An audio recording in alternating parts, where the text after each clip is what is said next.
karena masing-masing beda jagoan. Gentleman agreement-nya adalah you kalau tidak berhasil membangun koalisi, you balik ya ke istana. Misal ya, karena bukan rahasia umum lagi, Luhut Binsar Panjaitan adalah pendukung perpanjangan masa jabatan Presiden Jokowi. Dan kalau itu tidak berhasil, orang banyak menggosipkan bahwa jagoannya Jokowi Luhut adalah Ganjar Pranowo yang juga didukung oleh orang belakang layarnya, konglomerat di belakang layarnya. Saya membayangkan pertemuan itu menghasilkan poin-poin. Nah, salah satu indikatornya atau indikasinya adalah Menteri Nasdem tidak akan direshuffle, tapi akan ada negosiasi sebelum dan sesudah Pilpres.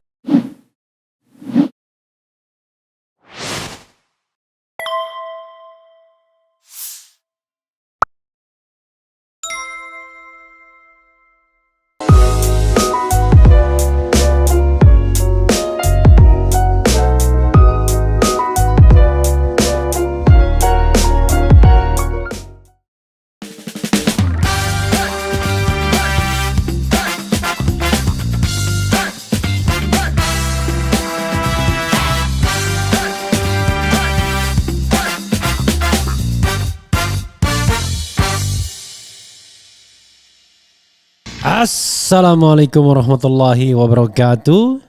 Sobat RH sekalian, jumpa lagi kita di channel yang keren ini. Keren cadas sobat semuanya. Kali ini saya pakai polo shirt putih ya.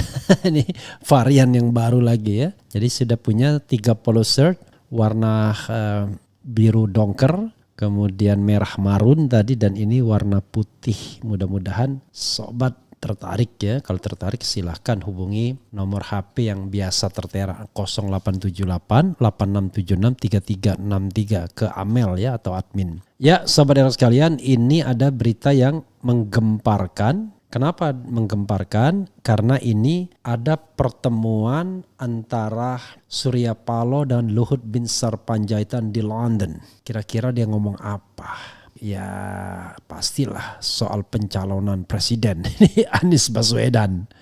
Jangan-jangan nanti mereka ini betting, taruhan. Pokoknya kalau Anies bisa nyalon, lu ikut gua. Tapi kalau Anies tidak berhasil nyalon, lu ikut gua ya. Jangan-jangan, tapi kita lihat apa kata Rocky Gerung juga ya. Coba kita bacakan dari beberapa sumber. Pertama Portal Islam, kita lihat. Bocor pertemuan Luhut dan Surya Paloh di London. Ini kata Rocky Gerung. Portal Islam.id, hari ini viral beredar foto-foto pertemuan antara Menko Luhut Binsar Panjaitan dengan Ketua Umum Partai Nasdem yang disebut-sebut pertemuan diadakan di luar negeri di London, Inggris. Foto-foto ini kabarnya dibagikan oleh salah satu elit Nasdem, Peter F. Gonta. Luar biasa ya. Dalam salah satu foto kedua memang Peter F. Gonta tampak dalam foto bertiga dengan Luhut dan Surya Paloh. Dan jangan lupa Peter F. Gonta duduk di samping Luhut Binsar Panjaitan. It is a questionable ya.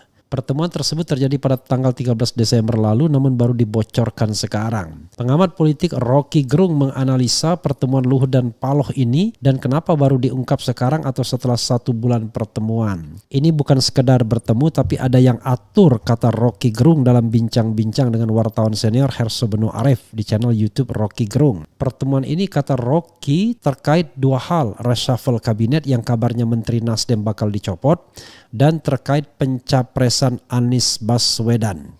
Ya sobat era sekalian, coba kita bacakan yang lain ya. Surya Paloh bertemu Luhut di London, Nasdem, pertemuan itu baik untuk bangsa. Oke, kita lihat. Jakarta, Kompas.com, Wakil Ketua Umum Partai Nasdem Ahmad Ali enggan mengungkapkan isi pembicaraan antara Ketua Umum Partai Nasdem Surya Paloh dan Menteri Koordinator Bidang Maritim dan Investasi Menko Marves Luhut Binsar Panjaitan. Ia hanya mengatakan bahwa pertemuan di London, Inggris pada Desember 2022 itu membahas soal berbagai persoalan bangsa saat ini. Saya tidak mau bicara apa tujuan dan bagaimana bisa ketemu, tapi saya ingin bilang pertemuan itu baik baik untuk bangsa, kata Ali saat dihubungi Kompas.com Sabtu. Menurut Ali, pertemuan tokoh politik yang sering akan membawa dampak positif untuk masyarakat ketimbang masyarakat melihat dinamika politik yang penuh dengan nuansa permusuhan. Karena tokoh baik yang dianggap berseberangan, baik yang sejalan selalu bertemu berdiskusi, paling tidak itu akan membuat masyarakat lebih lega daripada kita perang urat saraf, saling menyindir dan lain-lain, papar dia. Gitu ya.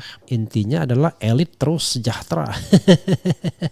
Yang penting lahan bisnis tidak diganggu gugat ya. Oke.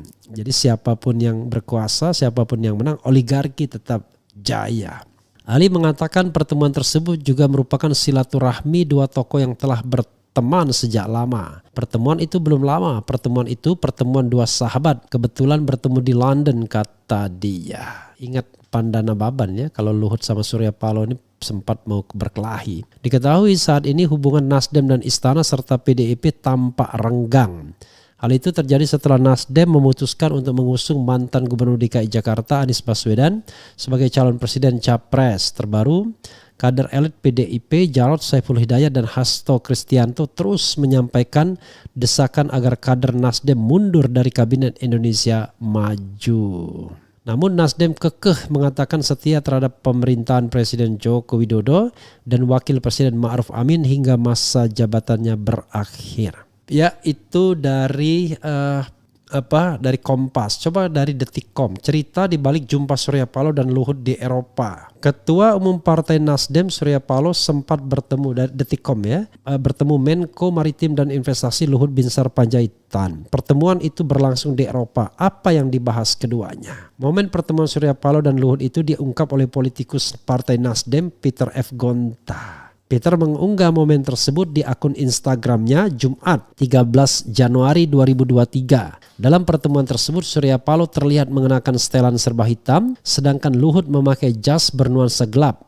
Keduanya terlihat mengobrolkan sesuatu. Di foto lain Peter Gonta duduk di sebelah Luhut, sedangkan Surya Paloh duduk di seberang Luhut. Hanya terpisahkan meja berisi makanan dan minuman. Dari jendela suasana langit tampak gelap. Peter Gonta menyebut Surya Paloh dan Luhut sebagai nasionalis sejati meski berbeda soal penerus Presiden Joko Widodo Jokowi di 2024. Diketahui Surya Paloh telah mendeklarasikan Anies Baswedan sebagai partai yang diusungnya di 2024. Pada tanggal 13 Desember 2022 yang lalu juga sudah ada pertemuan antara LBP dan SPD Eropa. Mereka dua-duanya adalah nasional sejati meski mempunyai pandangan yang berbeda terhadap siapa yang harus menjadi penerus pemerintahan sesudah Presiden Joko Widodo, kata Peter Gonta. Peter Gonta menyebut Surya Paloh dan Luhut tidak ingin Indonesia masuk dalam perangkap ekstremisme kanan ataupun kiri. Kedua-duanya, kata dia, menjunjung tinggi Pancasila, bukan hanya ucapan tapi perilaku dan pandangannya. Hanya saja approach mereka berbeda, namun tujuannya sama. Kedua-duanya tulus ingin agar stabilitas terjaga meski mempunyai jagoan yang berbeda, ujar Peter. Pria yang kini berkarir di Dewan Pakar Nasdem ini menyebut perbedaan opini merupakan hal biasa dan dia mendukung keutuhan bangsa tetap terjamin. Soal teka-teki siapa pemimpin 2024, Peter menyebut biarlah waktu yang menjawabnya. Maju terus pemimpin-pemimpin bangsa, biar waktu yang menentukan siapa yang dipilih rakyat. Tapi siapapun yang terpilih, berdua LBP dan SP harus menjaga agar keutuhan bangsa kita terjamin. Itu harapan saya, ujar Peter. Sekjen Nasdem Johnny G. Plate mengungkap awal mula pertemuan yang terjadi pada Desember 2022 itu. Johnny menyebut pertemuan itu sebuah kebetulan karena keduanya tengah berada di London. Is it? Kebetulan? Di bulan Desember 2022, Ketum Nasdem Abang Surya Paloh sedang berada di London dan di saat bersamaan Pak Menko Marinvest Bank LBP juga saat itu melakukan kunjungan kerja ke London, kata Johnny kepada wartawan. Kemudian Johnny mengatakan pertemuan dua tokoh bangsa itu hal yang baik dan wajar. Johnny mengungkap keduanya berdiskusi banyak hal termasuk tentang kehidupan masa depan bangsa. Merupakan hal yang baik bahwa di sela kesibukan masing-masing, para tokoh dan senior-senior berkesempatan bertemu walaupun di luar negeri dan berdiskusi menyangkut banyak hal terkait kehidupan berbangsa termasuk kecintaan mereka pada bangsa dan negara, ujarnya. Perspektif mereka tentang masa depan Indonesia di tengah gelombang perubahan dunia, harapan dan kaderisasi politik nasional dari berbagai sisi helikopter view masing-masing sambil minum teh dan menikmati kue-kue hidangan yang lezat, lanjut Menkominfo ini. Joni menyebut pentingnya silaturahmi antar tokoh bangsa. Dia mengatakan membangun bangsa tidak bisa dengan sendiri-sendiri. Masyarakat perlu juga tahu bahwa tokoh-tokoh senior selalu dan akan tetap membangun silaturahmi dan kekerabatan yang dalam banyak hal berbeda dengan nuansa pembelahan diametral seperti yang tergambar dalam ruang-ruang publik dan teropong politik. Rambate Ratahayo, membangun bangsa tidak bisa sendiri-sendiri, maju terus Indonesia dalam ruang demokrasi yang semakin maju, ujarnya. Betul ya, tidak bisa sendiri-sendiri dan membangun bangsa tidak bisa dengan orang yang suka korupsi misalnya. Jadi walaupun kita bersama-sama ya kita harus bedakan antara air yang bersih dan air comberan misalnya. Jadi tetap saja persatuan itu di antara orang yang committed terhadap kemajuan bangsa, bukan orang yang barangkali punya agenda lain ya. Oke. Juru bicara Luhut, Jody Mahardi, mengatakan Luhut dan Surya Paloh merupakan teman lama. Dia menyebut Luhut selalu terbuka dengan siapapun tokoh yang ingin bertemu. Ya Pak Luhut, welcome aja kalau ada yang mau ketemu. Teman-teman lama juga kan, ujarnya. Jody mengatakan pertemuan Luhut dengan para tokoh itu tidak selalu soal politik. Meski begitu Luhut selalu terbuka dengan pembahasan apapun. Kalau karena pandangan politik terus putus pertemanan, kan namanya bukan real friend, ucapnya. Dan bukan juga urusan juru bicara kementerian untuk mengatakan hal-hal seperti itu. Itulah susahnya ya, kita ini bernegara nggak bisa membedakan domain publik dan domain privat. Saya berkali-kali mengkritik Jody ini juru bicara kementerian atau juru bicara pribadi. Kalau juru bicara kementerian, maka dia hanya menyampaikan apa yang menjadi tugas kementerian yang dikerjakan Luhut Binsar Panjaitan. Kalau kagak ada hubungannya dengan tugas sebagai Menko Marinvest, ya, Maritim dan Investasi, dia nggak perlu sebutkan soal deal politik lah, soal bertemu tokoh politik dan lain sebagainya. Ini pembelajaran hukum tata negara dan good governance, clean government. Tapi ini gebiau ya, pokoknya apa aja dibicarakan, bahkan gosip-gosip sekitar Luhut pun dia yang bantah. Itu satu. Oke. Berikutnya sobat era sekalian, ini menarik ya. Saya membayangkan setiap hal yang terkait dengan sirkulasi elit di negeri ini sudah menjadi rahasia publik kalau selalu melibatkan tokoh ini. Tokoh MK baru-baru ini pakai ilustrasi yang ngeri-ngeri sedap ya. Dia menyebut Jokowi ini, kemudian Luhut ini, tapi tentu tidak layak kita sebutkan dalam kesempatan ini. Tapi intinya adalah memang yang namanya ya, jadi ada tokoh-tokoh semacam ya dia sebutkan, tapi saya tidak mau menghubungkannya. Ada di dunia ini kan ada yang namanya Firaun, ada yang namanya Korun, ada yang namanya Haman gitu. Nah, jadi sobat era sekalian, setiap sirkulasi elit di negeri ini selalu melibatkan konon Luhut Binsar Panjaitan. Jadi bahkan lintas partai, tidak hanya untuk partai dia saja Golkar, tapi juga lintas partai. Dan itu sudah jadi rahasia umum. Makanya dalam konteks misalnya relasi antara Jokowi Luhut, Jokowi Mega, sindiran Mega terakhir terhadap Jokowi itu ya karena kecondongan dan kedekatannya kepada Luhut Binsar Panjaitan ketimbang kepada Megawati dan PDIP. Itu yang sebenarnya yang ingin dikatakan oleh Megawati ketika dia menyindir ya, bahkan merosting Jokowi ketika pidato ulang tahun Partai Demokrasi Indonesia Perjuangan. Saya membayangkan dua hal yang penting yang dibicarakan pastilah soal Pilpres, dan yang kedua seperti kata Rocky, ya pasti soal reshuffle. Bisa jadi dengan pertemuan ini menteri-menteri Nasdem tidak direshuffle. Tapi dalam politik no freelance, tidak ada makan siang yang gratis. Apa kira-kira barternya? Itu yang ngeri-ngeri sedap ya. Apa kira-kira barternya? Barternya mungkin ya. Kan kita harus melihat apakah a gentleman agreement misal ya. Karena masing-masing beda jagoan. Gentleman agreement-nya adalah you kalau tidak berhasil membangun koalisi, you balik ya ke istana. Misal ya, kalau misalnya dalam skenario saya Demokrat misalnya tidak mau bergabung dengan koalisi perubahan karena ada permintaan yang tidak dipenuhi, yaitu vice president bagi AHY misalnya. Akhirnya yang terjadi adalah balik ke istana. Atau biarkan ya kita struggle for power untuk menggagalkan dan tidak menggagalkan Anies Baswedan. Mungkin juga begitu. Karena bukan rahasia umum lagi, Luhut Binsar Panjaitan adalah pendukung perpanjangan masa jabatan Presiden Jokowi. Dan kalau itu tidak berhasil, orang banyak menggosipkan bahwa jagoannya Jokowi Luhut adalah Ganjar Pranowo yang juga didukung oleh orang belakang layarnya, konglomerat di belakang layarnya. Yang dalam istilah MH itu dia sebutkan itu ada. Jadi Jokowi, Luhut dan para cukong di belakang layarnya. Jadi sobat era sekalian, ini hal yang menarik ya. Dan pertanyaan lagi adalah kenapa baru dibocorkan sebulan kemudian dan Peter Gonta yang membocorkannya, yang tidak lain adalah elit dari Nasdem.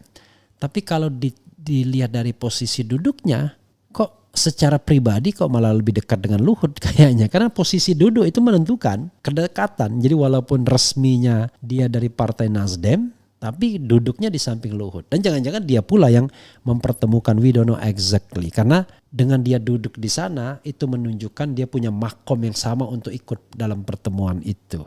Ya, kalau misalnya levelnya anak buah, ya dia tidak akan duduk sama-sama di situ. Tapi karena levelnya bukan level anak buah dan kelihatannya dia lebih dekat ke Luhut walaupun dia orang Nasdem sepertinya ya, maka yang terjadi adalah barangkali dia penyambung penyambung silaturahminya ya.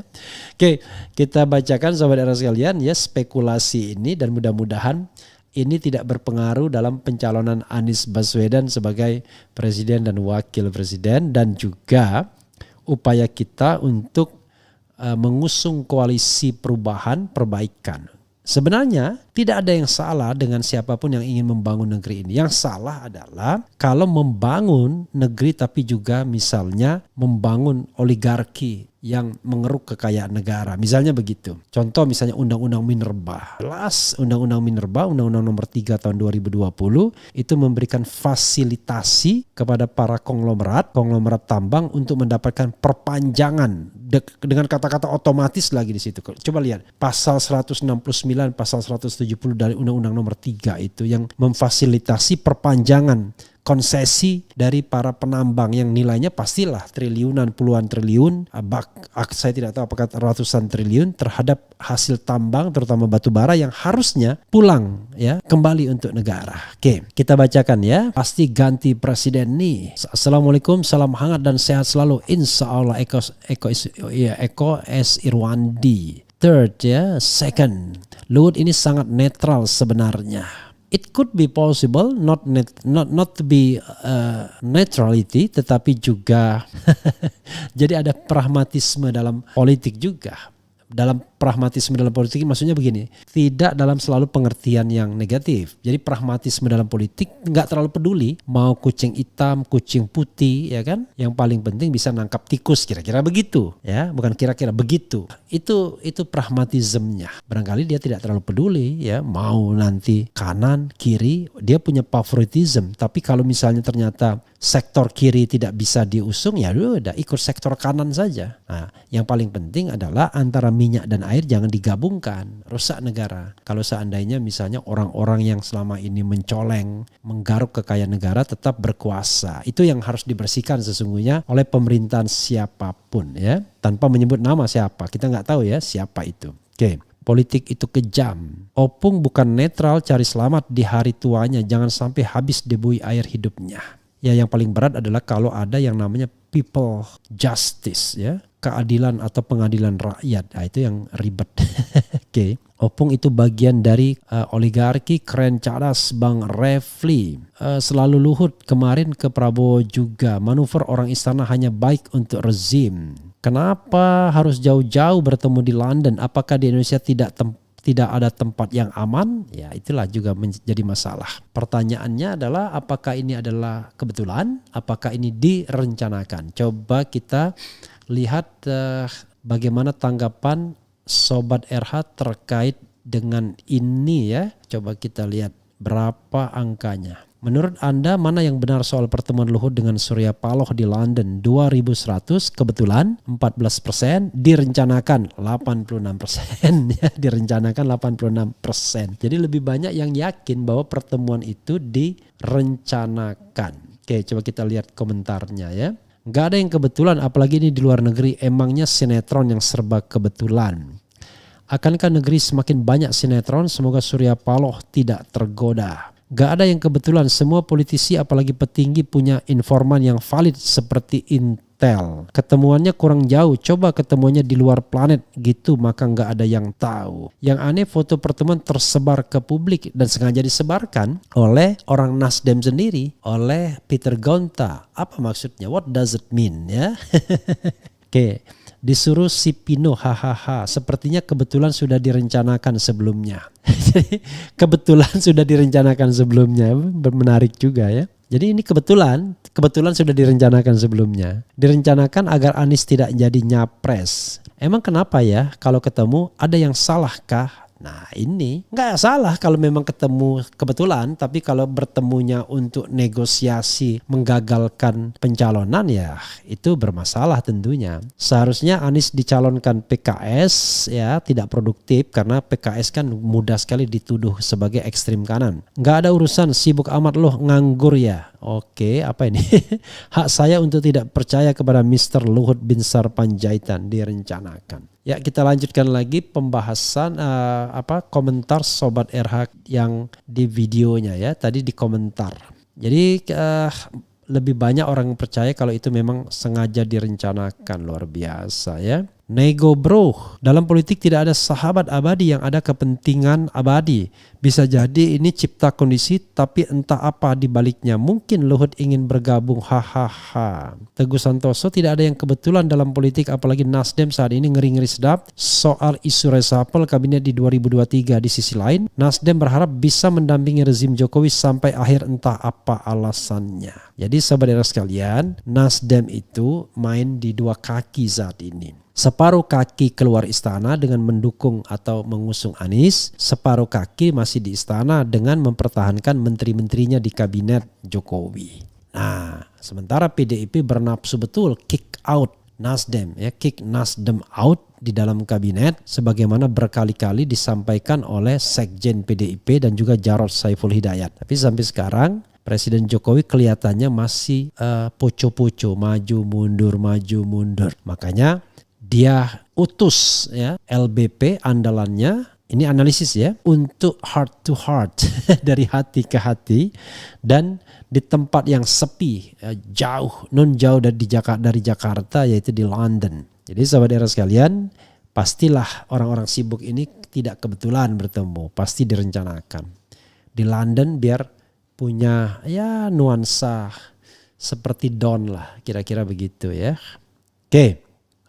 LBP Liga Boykot Pemilu, Bohir belum deal, apalagi ini selama masih ada PT 20%. Ya sebenarnya ada yang mengatakan Anies Ganjar ya. Gimana kalau Anies Ganjar? Hasil pertemuan Luhut Binsar Panjaitan adalah memadukan Anies dan Ganjar.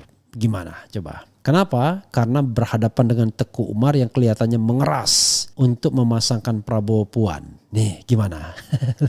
Kalau ternyata tiba-tiba Anies didukung koalisi istana, Jokowi, Luhut Binsar Panjaitan dan para cukong di belakangnya, lalu melawan Prabowo berhadapan dengan Prabowo berpasangan dengan Puan Maharani. Kira-kira milih siapa? Dilematis ya. Nah, silahkan Anda berpikir ya. Itulah yang namanya politik. The art of possibility, seni berbagai kemungkinan. Oke. Jangan sampai Presiden Indonesia 2024 kemudian Anies Rashid Baswedan ya. Tolong jangan sara ya. Lah tadi katanya Anies dan Khofifah, kata ulul albab. Good evening. Oke, Bang Harun. May Lord bless you with felicity and ultimate health. What's your viewpoint of LBP controlling numerous non-job related tasks from the president? Seems he play too many roles ya. Ya masalahnya yang namanya Jokowi rely on him ya most of the time. Jadi soalnya adalah andalannya memang dari dulu, bahkan dari Solo sudah kenal. Jadi kalau seandainya ada hal-hal yang perlu problem shooter, maka Luhutlah orangnya. Untuk apa saja. Nah, kalau kita mau jujur, itulah kelebihan Luhut Binsar Panjaitan sebagai putra Indonesia. Jadi multi talenta, tegas, cepat dan lain sebagainya. Tapi pertanyaannya adalah ya lagi-lagi terkait dengan good governance, clean government, tata kelola pemerintahan yang baik dan benar. Apakah bisa dengan orang seperti Luhut? Apakah justru bisa menghilangkan pola-pola good governance dan clean government itu? Karena kita sebenarnya kan yang kita ingin bangun sistem. Memang from the beginning kita butuh orang in the beginning.